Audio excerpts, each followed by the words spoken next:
Have you ever felt like your pain and your stress are just locked in this vicious cycle? Well, for millions of people with fibromyalgia, that's not just a feeling, it's their daily reality. So in this explainer, we're going to untangle that very feedback loop, how the physical pain, the stress, and your mental health don't just exist side by side, they actively fuel each other. Let's dive in. You know, this quote from the Arthritis Foundation just nails it. This isn't about having a simple ache or being a little tired. We're talking about a full-body experience that messes with everything, your energy, your ability to think straight. It really helps you start to grasp what living with this is actually like. Okay, so to really understand the cycle, we first need to get on the same page about the condition itself. What exactly is this so-called invisible illness? Right, so this is the absolute key. Fibromyalgia isn't about having damaged muscles. The problem is in the processing. It's like the volume dial on your body's pain system gets turned all the way up to 11, and then the knob breaks off. Your brain and spinal cord are literally overreacting to pain signals, a phenomenon we call central amplification. And this condition, it has a pretty clear pattern. I mean, while it can technically affect anyone, a staggering 90% of those diagnosed are women. And the symptoms usually start showing up right in the middle of life, which, as we're about to see, can already be a really high-stress time for a lot of people. So the daily experience of fibromyalgia really rests on these 5 pillars. Of course, there's the widespread pain, but it's also this profound, bone-deep fatigue that no amount of sleep can seem to fix. Then you've got the cognitive stuff, what people call fibrofog. You know, trouble with memory, with focus. And on top of all that, you're often dealing with serious sleep problems and digestive issues like IBS. It's a constant daily battle on multiple fronts. So we've got the physical side of things, the pain, the fatigue. But how does that constant physical struggle become the spark that lights a fire in the mind? Let's take a look. Well, here's the thing. The illness itself is a gigantic, non-stop stressor. Just imagine for a second, waking up every single morning and having no idea how much pain you'll be in, or if you'll even have the energy to get through the day. That relentless uncertainty, that physical discomfort, that is the primary source of stress that gets this whole feedback loop started. And you can see here just how it breaks down. The stress isn't just one thing. It comes from everywhere. It's physical, from the symptoms themselves. It becomes environmental. Maybe you lose your job or you feel totally isolated. And it's deeply emotional. That awful feeling of being helpless, or worse, the frustration of people not believing you're really sick. You can see how they all just pile on top of each other. So that spark of stress has been lit, and when that spark is left to smolder day in and day out, it can erupt into the raging fires of clinical anxiety and depression. And this is the direct link. That chronic, unmanaged stress, it's the bridge that takes you from physical symptoms to a formal mental health diagnosis. The research is clear. People with fibromyalgia are way more likely to also struggle with depression or chronic anxiety. And it makes sense, right? Being in a constant state of high alert just completely wears your system down.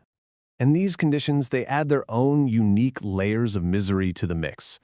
Depression brings this heavy emotional weight, hopelessness, guilt. But then anxiety often physically attacks the body. So think about it. On top of the fibromyalgia pain, now you might also have a racing heart. You can't catch your breath. You feel dizzy. It's just crisis compounding crisis. And as if all that wasn't enough, this cycle rarely happens in a vacuum.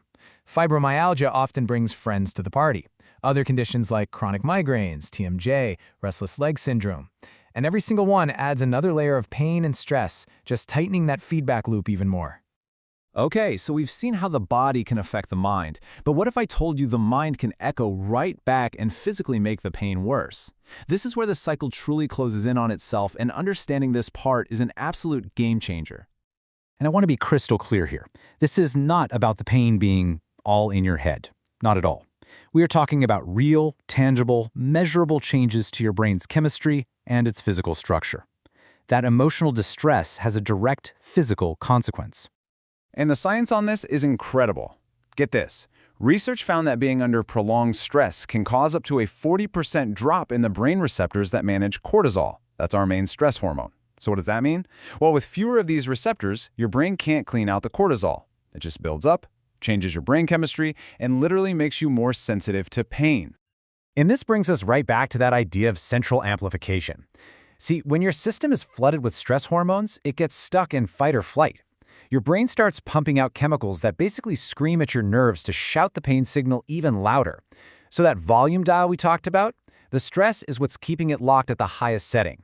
Your mind is literally turning up the volume on your body's pain.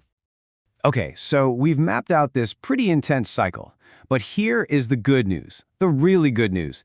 It can be broken. So let's shift gears and focus on the solutions, on how you can start to break free. Now, the first thing is a really crucial mindset shift. Since there isn't a cure for fibromyalgia right now, the goal isn't total elimination. It's about management. It's about building your own personal toolkit of strategies to start turning that volume dial back down, reduce the stress, and just take back control over your life.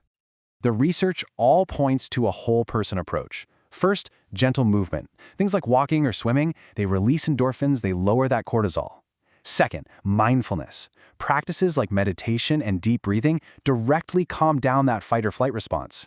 Third, and this one's huge, self-compassion.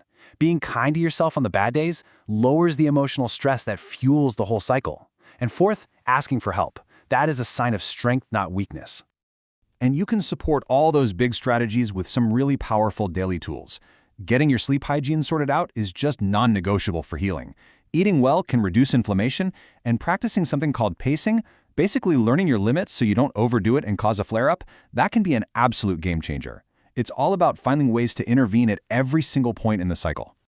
So I want to leave you with this final thought. We've seen the incredible, scientifically proven power the mind has to amplify pain. But that power, it flows both ways. The very same connection that makes the pain worse also holds the key to managing it. And that, right there, is the most hopeful part of this entire story. Thanks for joining us. Don't forget to like and subscribe.